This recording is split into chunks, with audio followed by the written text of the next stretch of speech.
नमस्कार दोस्तों। इस वीडियो जो है हम 13 जुलाई के महत्वपूर्ण जो है करंट अफेयर देखने वाले हैं, जो कि बहुत ही महत्वपूर्ण होगी सभी प्रकार के जो गवर्नमेंट एग्जाम के लिए। चलिए वीडियो की शुरुआत करते हैं और बात करते हैं मुख्य शीर्षक की कि क्या क्या जो है इस वीडियो में हम पढ़ने वाले हैं। तो इस वीडियो जो है हम सरकार ने जो है हर वर्ष जो है 25 जून को जो है संविधान हत्या दिवस के रूप में मनाने का निर्णय किया था। ऐसा क्यों किया गया इसके बारे में पढ़ने वाले हैं।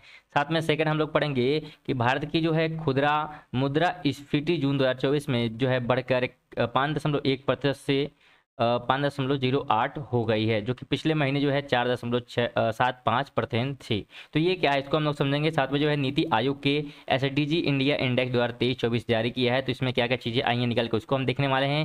साथ में जो है प्रधानमंत्री नरेंद्र मोदी ने 29,400 करोड़ रुपए की लागत वाली कई परियोजनाओं का उद्घाटन और शिलान्यास किया है, तो इससे क्या बेनिफिट होने वाले हैं, ठीक है, और किसके उद्घाटन हुए तो इसके बारे में पढ़ने वाले। साथ में भारत और भूटान पर्यावरण और जलवायु परिवर्तन के क्षेत्र में मिलकर काम करने पर सहमत हुए हैं, तो ये भी देखने वाले हैं। और केरल में जो है भारत के सबसे बड़े जो है ट्रांसशिपमेंट बंदरगाह विझिन्जाम अंतर्राष्ट्रीय समुद्री बंदरगाह ने अपने पहले जो है कंटेनर जहाज का स्वागत किया है। तो ये क्या है, कब उद्घाटन इसका किया गया, कब स्टार्ट होगा, सबके बारे में पढ़ेंगे हम लोग। और 7 नंबर हम लोग पढ़ेंगे कि सरकार ने जो है वित्त वर्ष 2024-25 के लिए ईपीएफ की वार्षिक ब्याज दर बढ़ाकर जो है 8.25% कर दी है, इसके बारे में पढ़ने वाले। और महाराष्ट्र सरकार ने जो है स्कूलों के पास जो है उच्च कैफीन वाले ऊर्जा पेय की बिक्री पर प्रतिबंध लगाने का फैसला किया है, तो ये पढ़ने वाले। और लास्ट में जो है हम लोग 10 जो है महत्वपूर्ण एमसीक्यू भी देखने वाले। तो वीडियो जो है बहुत ही महत्वपूर्ण होगी, तो वीडियो को अंत तक जरूर देखिएगा। चलिए बात करते हैं एक टॉपिक की। तो हम पहला टॉपिक हमारा है कि सरकार ने हर वर्ष जो है 25 जून को संविधान हत्या दिवस के रूप में मनाने का निर्णय किया है। तो क्यों किया गया है, तो सरकार द्वारा जो है प्रत्येक वर्ष 25 जून को संविधान तो दोस्तों, तो यहाँ पे हत्या दिवस के रूप में क्या है मनाने का निर्णय किया गया है, ये आपको ध्यान रखना है। तो क्यों किया गया है, तो पूर्व जो प्रधानमंत्री इंदिरा गांधी ने जो है 1975 में इसी दिन राष्ट्रीय आपातकाल की घोषणा की थी, ये एक रीजन है। और भारत सरकार द्वारा जो है 25 जून को संविधान हत्या दिवस मनाया जाएगा, ताकि आपातकाल के दौरान सत्ता के दुरुपयोग के खिलाफ लड़ने वाले सभी लोगों को याद किया जा सके, क्योंकि उस समय जो है आपातकालीन स्थिति घोषित की गई थी, इसलिए जो है 25 जून को मनाया जाएगा संविधान हत्या दिवस। और आगे बात करें तो संविधान हत्या दिवस हमें याद दिलाएगा कि जब भारतीय संविधान का उल्लंघन किया जाता है तो क्या होता है, ये भी महत्वपूर्ण है। और संसदीय कार्य मंत्री किरेन रिजिजू ने के अनुसार जो है लोग कभी नहीं भूलेंगे कि 25 जून 1975 को रात कैसा संविधान की हत्या की गई थी। तो ये महत्वपूर्ण है संविधान हत्या दिवस मनाने का, कि उस दिन क्या हुआ था 25 जून 1975 को, ये महत्वपूर्ण है। और भारत में आपातकाल की बात करते हैं तो भारत में आपातकाल 25 जून 1975 को लागू हुआ था तथा 21 मार्च और 1977 को समाप्त हुआ। सोच सकते हैं कि लगभग 2 या 3 साल तक क्या है ये चलता है, तो ये महत्वपूर्ण है। और इसे जो है आधिकारिक तौर पर राष्ट्रपति फरुखरुद्दीन अली अहमद द्वारा जारी किया गया था। कौन जारी किया था, राष्ट्रपति कौन था, ये भी क्या है बिल्कुल महत्वपूर्ण है। आगे हम बात करें, इसमें कुछ और महत्वपूर्ण पॉइंट हैं। तो यह जो है संविधान के अनुच्छेद 352 के तहत और आंतरिक अशांति कार्ड जारी किया गया था। क्यों किया गया था, तो आर्टिकल बात करते हैं, इसमें था 352 के तहत, और आंतरिक जो है अशांति कार्ड जो है जारी किया गया था। अब जो है इसे केवल युद्ध या बाह्य आक्रमण या सशस्त्र विद्रोह के आधार पर ही लगाया जा सकता है। पहले ये नियम था, अब जो है चेंज कर दिया गया कि युद्ध और अगर कोई बाहरी आक्रमण करता है तभी हम जो ये फैसला ले सकते हैं। और 1978 के 44वें संशोधन अधिनियम के बाद जो है आंतरिक अशांति के आधार पर घोषित नहीं किया जा सकता। तो ये महत्वपूर्ण है, क्योंकि संविधान में बहुत सारे क्या संशोधन भी उस समय किए गए थे। चलिए सेकंड नंबर हमारा था कि भारत की जो है खुदरा मुद्रा फीसी जून 2024 में बढ़कर जो है 5.1% यानी कि 5.08% हो गई है, जो कि पिछले महीने जो है 4.75% थी। तो ये क्या चीज़ें हैं, तो इसे मुख्य रूप से खाद्य पदार्थों की बढ़ती कीमतों के कारण हुआ है। रीजन क्या था, तो ये आप समझ गए होंगे। और साथ में जो आप ध्यान रखना है कि खाद्य जो है मुद्रास्फीति साल दर लगभग दोगुनी हो गई है, और जून 2024 में खाद्य मुद्रास्फीति बढ़कर जो है 9.55 हो गई है। और 12 जुलाई को जारी आधिकारिक आंकड़ों के अनुसार जो है जून माह के उपभोक्ता मूल्य सूचांक सीपीआई आधारित मुद्रास्फीति दर पिछले वर्ष की तुलना में 5.08 थी। और आंकड़े बताते हैं कि ग्रामीण और शहरी क्षेत्रों में मुद्रास्फीति की दर जो है क्रमशः 5.66% से 4.39% थी। तो ये जो है ग्रामीण की बात करेंगे तो 5.66 होगा, और शहरी की बात करेंगे तो 4.39 होने वाला है। और खाद्य की बढ़ती जो लागत अभी भी एक बड़ी चिंता का विषय है, लोगों को जो खाने की चीज़ें क्या हो रही है, महंगी होती जा रही हैं। और सरकार की आंकड़ों के अनुसार जो है अनाज, मांस, मछली, अंडे, डेयरी उत्पादन, तेल, वसा, फल, सब्जियां, दालें, चीनी, मसाले और तैयार जो है स्नैक्स सहित के कई खाद्य श्रेणियों में मासिक वृद्धि देखी गई, यानी महीने महीने क्या होती है वो बढ़ते जा रहे हैं। और आगे बात करें तो जून 2024 में जो है यह वृद्धि मुद्रास्फीति में कमी की अवधि के बाद होगी। और मई 2024 में 12 महीने की सबसे कम जो है मुद्रास्फीति 4.75% दर्ज की गई थी। यह डेटा जो है सभी राज्यों और केंद्रशासित प्रदेशों के 1181 गांव और 1114 जो है शहरी बाजार से एकत्र किया गया। तो कहाँ से लिया गया ये भी महत्वपूर्ण है। आगे हम बात करें तो इसी में से कुछ और भी पॉइंट है कि जैसे कि इसमें दिया हुआ है कि यह जो है पूरे भारत में मूल्य प्रवृत्तियों की पूरी तस्वीर प्रस्तुत करता है, मतलब कहाँ पे क्या चीज़ें बिक रही हैं किस दाम में, ये भी महत्वपूर्ण है। और अगला जो है सीपीआई डेटा रिलीज 12 अगस्त 2024 को लिए निर्धारित है। कब फिर रिलीज किया जाएगा, तो 12 अगस्त को फिर वापस किया जाएगा कि क्या स्थिति उस समय होगी। और यह डेटा रिलीज जुलाई 2024 के महीने के लिए होगा, ठीक है, तो ये महत्वपूर्ण है। 3 नंबर हमारा टॉपिक है कि नीति आयोग ने एसडीडी इंडिया इंडेक्स 2023-24 जारी किया। तो इसमें क्या महत्वपूर्ण चीज़ें निकल के आई हैं, तो ध्यान रखना है एसडीबी जो है इंडिया इंडेक्स 2023-24 के अनुसार जो है भारत का जो है समग्र सतत विकास लक्ष्य एसडीजी स्कोर की बात करते हैं तो ये जो है 66 से बढ़ के जो है कितना हो गया है, तो 71 हो गया, महत्वपूर्ण है। और गरीबी जो है उन्मूलन, आर्थिक विकास और जलवायु कार्रवाई में हुई प्रगति के कारण इसमें सुधार हुआ है। तो कुछ सुधार देखे गए हैं, तो इसका रीजन भी यहाँ पे आपको मिल सकता है कि क्या रीजन है। और राज्य के लिए जो है अंक अब जो है 57 से 79 के बीच है, जबकि संघ शासित प्रदेशों के लिए अंक जो है 65 से 77 के बीच है, ये भी महत्वपूर्ण है। और इस शीर्षांक में उत्तराखंड और केरल के 79 अंक के साथ जो है शीर्ष प्रदर्शन वाले पहले राज्य में है। तो पहले स्थान पे कौन, ये भी पूछ सकता है, तो ध्यान रखना उत्तराखंड क्या पहले स्थान पे है 79 अंक को लेकर। और इसके बाद तमिलनाडु की बात करते हैं तो 78 अंक लेके क्या है, ये दूसरे स्थान पे है। और तीसरे स्थान पे कौन है, 77 अंक लेके गोवा जो है तीसरे स्थान पर। तो ये महत्वपूर्ण है कौन किस स्थान पे आया है इंडेक्स में, ठीक है, ये महत्वपूर्ण है। और इस वर्ष के सूचांक में जो है बिहार 57, झारखंड जो है 62 है और नागालैंड 63 है। सबसे जो है खराब प्रदर्शन वाले राज्य थे, तो सबसे खराब इनका है, ये आपको ध्यान रखना है। और केंद्र शासित प्रदेशों में जो है सिर्फ 5 प्रदर्शन करने वाले राज्य की बात करते हैं तो चंडीगढ़, जम्मू एंड कश्मीर है, पुडुचेरी है, अंडमान और निकोबार द्वीप समूह है। महत्वपूर्ण है, इनका जो है प्रदर्शन बहुत अच्छा था। और 2018 यानी कि 23 और 24 के बीच अगर हम बात करते हैं तो उत्तर प्रदेश के बाद जो है जम्मू कश्मीर, उत्तराखंड, सिक्किम, हरियाणा, असम, त्रिपुरा और जो पंजाब सबसे जो है तेजी से प्रगति करने वाले राज्य हैं। तो कौन कौन जो है सबसे तेज जो है प्रगति करने वाले राज्य हैं, तो वो भी आपको ध्यान रखना है, ठीक है, ये महत्वपूर्ण है। इसमें कुछ और महत्वपूर्ण पॉइंट है कि पंजाब, ठीक है, मणिपुर, पश्चिम बंगाल है, असम ने 2020-21 के अंकों की तुलना में 8 अंक की सर्वाधिक वृद्धि दर्ज की है। तो कुछ जो है वृद्धि यहाँ पे हुई है। और सेकंड नंबर दिया था कि एसडीडी इंडिया इंडेक्स सांख्यिकी एवं कार्यक्रम कार्यान्वयन मंत्रालय के राष्ट्रीय संकेत फ्रेमवर्क जो है NIF से जो है अगर जुड़े हुए हम बात करते हैं तो 113 जो है संकेतों के आधार पर राज्यों और केंद्रशासित प्रदेशों में रैंकिंग देता है। तो किस प्रकार रैंक उनको दिया जाता है, ये भी महत्वपूर्ण है। तो कैसे उनको रैंक दिया जा रहा है, तो ध्यान रखना है कि इंडिया इंडेक्स जो है सांख्यिकी एवं कार्यक्रम कार्यान्वयन, ठीक है, मंत्रालय के राष्ट्रीय संकेतक फ्रेमवर्क, ठीक है, इसके जुड़े हुए क्या है 113 संकेतों के आधार पर क्या करता है, ये रैंक देता है। और एसडीजी इंडिया इंडेक्स प्रत्येक राज्य और केंद्रशासित प्रदेश के लिए जो है 16 SDP लक्ष्य, ठीक है, SDG पर लक्ष्यवार स्कोर की गणना भी करने वाला है, ठीक है, करता है, तो ये महत्वपूर्ण है।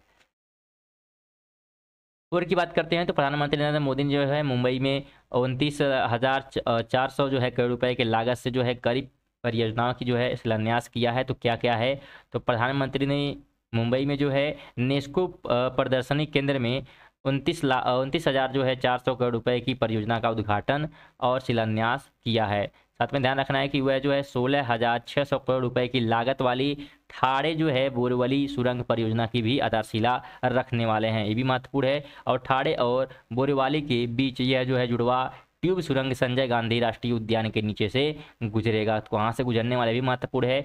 और इसे जो है ठाड़े से बोरीवली की यात्रा 12 किमी तक कम हो जाएगी। तो इससे क्या बेनिफिट होगा, तो यात्रा जो है इतनी कम करनी पड़ेगी और जिससे यात्रा समय में जो है लगभग 1 घंटे की बचत होगी, ठीक है, ये महत्वपूर्ण है। और यह बात करते हैं तो यह जो है वह कल्याण यार्ड यानी मांडलिंग और नवी मुंबई के तुर्भे में गति शक्ति मल्टी मॉडल कार्गो टर्मिनल की आधारशिला भी रखने वाले हैं और वह लगभग जो है 5600 करोड़ रुपए की लागत वाली मुख्यमंत्री युवा कार्यान्वयन प्रशिक्षण योजना का भी शुभारंभ करेंगे। और यह जो है 18 से 30 वर्ष की आयु वाले युवाओं को कौशल जो है संवर्धन और उद्योग में अनुभव के अवसर प्रदान करेंगे और युवा बेरोजगारी की समस्या को दूर करने के लिए यह इंटर्नशिप कार्यक्रम है। ये महत्वपूर्ण है। और इसमें और भी एक पॉइंट था कि वह लोकमान्य तिलक टर्मिनल पर नए प्लेटफॉर्म तथा छत्रपति शिवाजी महाराज टर्मिनल स्टेशन पर प्लेटफॉर्म का विस्तार का भी उद्घाटन करने वाले हैं। ये महत्वपूर्ण है। और 5 की बात करते हैं तो 5 था हमारा भारत और भूटान के पर्यावरण और जलवायु परिवर्तन के क्षेत्र में मिलकर काम करने का भी सहमत हुए, यानी मीटिंग की है लोग। और जो बात करते हैं क्या क्या चीज़ें इसमें हुई हैं, तो भारत और भूटान के जलवायु परिवर्तन, वायु गुणवत्ता सुधार, वन संरक्षण, वन्य जीव प्रबंध तथा पर्यावरण एवं जलवायु परिवर्तन क्षेत्रों में क्षमता निर्माण पर सहयोग करने की प्रतिबद्धता जताई है। ऊर्जा एवं प्राकृतिक जो है संसाधन मंत्री जाम सेरिंग ने के नेतृत्व में जो है एक भूटानी जो है प्रतिनिधि मंडल ने नई दिल्ली में केंद्रीय जो है पर्यावरण, वन एवं जलवायु परिवर्तन राज्य मंत्री कीर्तिवर्धन सिंह से मुलाकात की। और श्री शेरिंग ने बताया कि भूटान पहले से ही एक कार्बन नकारात्मक देश है और वह अपनी ऊर्जा का बड़ा हिस्सा जो है जल विद्युत से प्राप्त करता है। दोनों नेताओं ने जो है वायु गुणवत्ता, जलवायु परिवर्तन और वन, प्राकृतिक संसाधन, वन्य जीवन और नवीनीकरणीय ऊर्जा से जो है संबंधित मुद्दों पर भी क्या है कि चर्चा की। और भारत ने जो है संयुक्त कार्यक्रम समूह की बैठक आयोजित करने का भी सुझाव दिया है।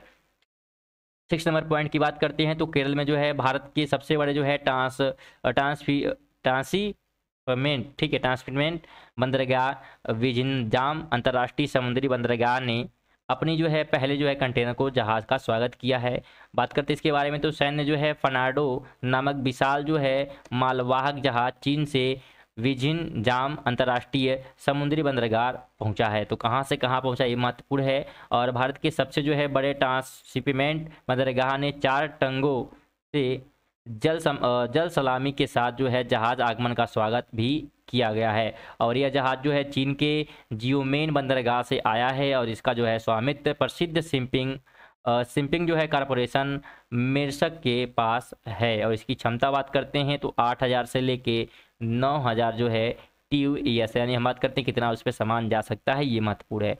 और 300 जो है मीटर लंबा जो है मालवाहक जहाज बात करते हैं तो सैन्य Fernando Vizhinjam international seaport limited BIAS पर जो है 1900 कंटेनर उतारेगी। और विझिंजाम बंदरगाह की बात करते हैं तो ये जो है अति आधुनिक उपकरणों और उन्नत जो है स्वचालक IT प्रणाली से सुसज्जित जो है विझिंजाम भारत का पहला जो है अर्ध स्वचालित बंदरगाह बनने भी के लिए भी क्या है तैयार हो गया है। इसमें महत्वपूर्ण और भी पॉइंट्स है कि यह जो अगर बात करते हैं कि विझिंजाम अंतर्राष्ट्रीय बंदरगाह का विकास जो है Adani port and the special जो है इकोनॉमिक्स जोन लिमिटेड द्वारा किया जाएगा। बंदरगाह का निर्माण जो है कार्य 2016 में शुरू हुआ था और यह जो है सार्वजनिक निधि भागीदारी परियोजना में कुल जो है 8867 करोड़ रुपए का निवेश होगा। बंदरगाह के विकास के लिए जो है केंद्र सरकार ने 818 करोड़ रुपए और केरल सरकार ने जो है 5595 करोड़ रुपए से जो अधिक जो है योगदान दिया है। तो किस जो है राज्य ने कितना दिया है भी क्या है महत्वपूर्ण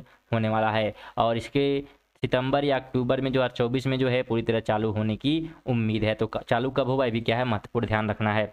बात करते हैं 7 नंबर दिया है कि सरकार ने वित्त वर्ष 2024-25 के लिए क्या है EF की वार्षिक ब्याज दर क्या है बढ़ाकर 8.25 कर दी है। तो केंद्रीय वित्त मंत्री जो है EPF की वार्षिक ब्याज दर जो है 8.15 से जो है बढ़ के 8.25% करने का प्रस्ताव की मंजूरी दी है। दर संशोधन की बात करते हैं तो दर संशोधन निर्णय से भी देश भर के लाखों EPF सदस्यों को लाभ होगा। और कर्मचारी भविष्य निधि संगठन ने यह भी सूचित किया है कि सेवानिवृत्ति सदस्यों को उनके अंतिम जो है PAF निपटान से हिस्से के यानी बात करते हैं हिस्से के रूप में तो संशोधित जो है EPF ब्याज दरें वितरित कर दी गई है।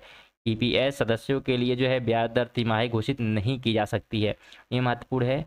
और EPF ने यह भी बताया है कि सदस्यों को जो है हम बात करते हैं तो लगभग जो है इतने रुपए की राशि जो है वितरित करके और दावों का निपटारा करने वाले। तो ये पैसे जो है आप लोग देख सकते हैं कि पैसा कितना ज़्यादा है। और निपटारा किया जाएगा। ये महत्वपूर्ण है, आप लोग इसको जो पढ़ लीजिएगा। साथ में जो है कर्मचारी भविष्य निधि संगठन ईपीएफओ भारत में जो है भविष्य निधि के विनिमय और प्रबंधन के लिए क्या है, जिम्मेदार है। 1 अक्टूबर 2014 को जो है भारत सरकार ने ईपीएफओ के अंतर्गत आने वाले कर्मचारियों के लिए जो है यूनिवर्सल अकाउंट नंबर की शुरुआत की थी। 8 नंबर की बात करते हैं तो महाराष्ट्र सरकार ने जो है स्कूलों के पास जो उच्च कैफीन ऊर्जा वाले जो है पेय की बिक्री पर प्रतिबंध लगाने का फैसला किया है। महाराष्ट्र सरकार ने स्कूलों को जो है 500 मीटर के दायरे में उच्च कैफीन सामग्री ऊर्जा वाले पेय बिक्री पर क्या कर दिया है, प्रतिबंध लगाने का काम किया। बहुत ही अच्छा काम किया गया है ये। और राज्य के खाद्य एवं औषधि प्रशासन एफडीए मंत्री धर्मराव बाबा आत्रम ने जो है 12 जुलाई को विधान परिषद के सत्र के दौरान जो है ये घोषणा की है। इस निर्देश का मुख्य उद्देश्य कैफीन से सेवक को विनियमित करके छात्रों के स्वास्थ्य की रक्षा करना है और मौजूदा नियमों के अनुसार जो है 1 लीटर कार्बोनेट या गैर कार्बोनेट पेय में 145 मिली से 300 मिली तक कैफीन की मात्रा की अनुमति है। और कैफीन की एक दवा है जो कि मस्तिष्क और तंत्रिका तंत्र को उत्तेजित करती है। इसे जो है श्वास और हृदय गति बढ़ती है और मानसिक जो है सर्कता और शारीरिक ऊर्जा क्या होती है, बढ़ जाती है। तो ये क्या काम करती है, महत्वपूर्ण है। तो उम्मीद करते हैं यह चीज़ें आपको समझ में आ रही हैं। इसके बाद जो है हमारे 10 महत्वपूर्ण जो है एमसीक्यू जो है शुरू होते हैं। साथ में आप लोग कमेंट जरूर बताइएगा कि आप लोग जो एमसीक्यू टाइप क्वेश्चन कराया जाए या सबको जो है आपको विस्तार पूर्वक सभी चीज़ें समझाई जाए, तो आप लोग कमेंट में जरूर बताइएगा। पहला क्वेश्चन दिया है कि लाहौर जो है हाई कोर्ट की पहली महिला चीफ जस्टिस कौन बनी है, तो ये महत्वपूर्ण क्वेश्चन है, ध्यान रखना। ये जो है आलिया नीलम बनी है। ऑप्शन नंबर जो है ए राइट होने वाला है। नेक्स्ट की बात करते हैं तो दिया है कि बिम्स्टेक ग्रुप में कितने देश शामिल हैं, तो ध्यान रखना है इसमें जो है कुल 7 देश जो है शामिल हैं। आगे हम बात करते हैं तो भारत का जो है प्रोजेक्ट 775I किस चीज़ से जुड़ा हुआ है, तो ये ध्यान रखना ये जो है सबमरीन से जुड़ा हुआ है। ऑप्शन ए हो जाने वाला है। 4 की बात करते हैं तो किस इंग्लिश क्रिकेटर ने जो है टेस्ट से संन्यास की घोषणा की है, तो किसने की है, तो ये आपको ध्यान रखना है किसने की है, तो जेम्स जो है एंडरसन द्वारा किया गया है। ये महत्वपूर्ण है। 5 की बात करते हैं तो विम्बलडन के फाइनल में 13वीं बार जो है पहुंचने के किस खिलाड़ी के रिकॉर्ड की बराबरी नोवाक जोकोविच ने की है, तो किसने की है, ये महत्वपूर्ण है। तो ध्यान रखना है ये किया है रोजर फेडरर। ऑप्शन ए हो जाएगा। 6 नंबर है कि ऑस्ट्रेलिया के चांसलर का नाम क्या है, तो ऑस्ट्रेलिया के अगर हम चांसलर की बात करते हैं तो कार्ल नेहमर है। ठीक है, ये महत्वपूर्ण है। 7 नंबर है कि छठी जो है बिम्स्टेक समिट किस देश में होनी है, तो ध्यान रखना यह जो है थाईलैंड में किया जाएगा। ऑप्शन नंबर ये हो जाने वाला है। 8 नंबर है कि नाटो का जो है महासचिव का नाम क्या है जिन्हें अमेरिका का सर्वोच्च नागरिक सम्मान दिया गया है, तो अगर हम बात करते हैं नाटो के जो है मुख्य सचिव की, तो उनका नाम जो है जेम्स स्टोल्टनबर्ग है। ठीक है, स्टोल्टनबर्ग है। ये महत्वपूर्ण ऑप्शन नंबर सी हो जाने वाला है। 9 नंबर है कि टूरिस्टों की बढ़ती जनसंख्या के खिलाफ किस यूरोपीय देश ने प्रदर्शन छिड़ गया है, तो ये कहाँ पे किया गया है, तो ये जो है स्पेन पे प्रदर्शन हो रहा है। ऑप्शन नंबर बी हो जाने वाला है। 10 नंबर था कि किस गठबंधन की बैठक के यूक्रेन को एयर डिफेंस सिस्टम देने की बात की गई है, तो किस फैसले में हुई थी, तो ये जो है नाटो बैठक में। तो यहाँ पे महत्वपूर्ण जो है हमारे 10 महत्वपूर्ण एमसीक्यू क्वेश्चन भी खत्म होते हैं। उम्मीद करते हैं आपको वीडियो अच्छी लगी होगी। वीडियो को लाइक और शेयर जरूर करिएगा। साथ में कमेंट आपको बताना है कि आपको एमसीक्यू का क्वेश्चन चाहिए या सभी चीज़ें आपको इस प्रकार समझाई जाएंगी। चलिए मिलते हैं नेक्स्ट वीडियो में, तब तक के लिए जय हिंद जय भारत।